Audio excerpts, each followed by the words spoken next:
এই যে এই মডেলটার কথা বলা হয়েছিল, এই যে এটা না, এর আগে এগুলো দেখাইছি, এটাও দেখানো হয়েছে। মডেলটা মূলত এটার কথা বলেছিলাম, বিরিয়ানি শেপের। এটাতেও ডাইল ভাত সবই খাওয়া যাবে, বিরিয়ানি সব কিছু খাওয়া যাবে। এটা শেপটা দেখেন, রেগুলার বিরিয়ানির প্লেট যেগুলারে বলি আমরা, সেই শেপটা যথেষ্ট উঁচা আছে, মাঝখানে হালকা গর্ত আছে। 10.5 ইঞ্চি, এটা পারফেক্ট একটা সাইজ। হ্যাঁ, বিরিয়ানি ভাত সব কাজে খাবার প্লেট হিসেবে ব্যবহার করা যাবে। আর তার আগে এই যে আরেকটা ভিডিওতে এটা দেখাইছিলাম, এটাও 10.5 ইঞ্চি। এটা একটু কার্ভ আছে। হ্যাঁ, পুরো জায়গাটা সমান, সাইডে দিয়ে এসে কার্ভ হতে শুরু করেছে এই জায়গাটা, ঠিক আছে। আর এটা হচ্ছে যে 9 সুপ, এগুলো আগের ভিডিওতে স্কেল দিয়ে মেপে দেখাইছি।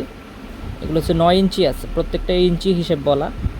এটা পুরোটা দেখতে পাচ্ছেন গর্ত কী পরিমাণ। এটা ভাতের প্লেট, অরিজিনাল যে ভাতের প্লেট ধরি আমরা। আর আপনারা যে ভাতের প্লেটগুলো চিনে থাকেন, এই যে ভাতের প্লেট শেপটা এরকম। প্রাইসটা অত্যন্ত রিজনেবল। যারা ডিসকাউন্ট প্রাইস চাচ্ছেন, ইনবক্সে যোগাযোগ করুন, খুব সুন্দর একটি প্রাইস পাবেন। যে মডেলটাই পছন্দ হয়, দেখতে পাচ্ছেন এটা হচ্ছে ভাতের প্লেটটা শেপ। এবং এগুলো কিন্তু এরকম বক্সে থাকবে, আর আমরা আরও ভালোভাবে বক্স করে আপনাদেরকে জন্য পাঠাবো, সমস্যা নেই। ইতিমধ্যে আমাদের শত শত পার্সেল আলহামদুলিল্লাহ পৌঁছে গেছে আপনাদের কাছে। অনেকে রিভিউ দিচ্ছেন, আর রিভিউ নেওয়ারও সময় পাচ্ছি না আমরা। এই মডেলগুলো হচ্ছে ভাতের প্লেট। এছাড়াও এই যে বাটি সেটের আইটেমের ভিডিও আপনারা দেখেছেন, তারপরে নৌকা শেপের সার্ভিং ডিশের ভিডিও দেখেছেন, চারকোনা সার্ভিং ডিশের ভিডিও দেখেছেন, তারপরে প্লেন শেপের সেটারও ভিডিও আপনারা দেখেছেন। ধন্যবাদ সকলকে। আমাদের পেজের সাথে থাকবেন, লাক্সারি হাবিবের সাথে থাকবেন। ধন্যবাদ সকলকে।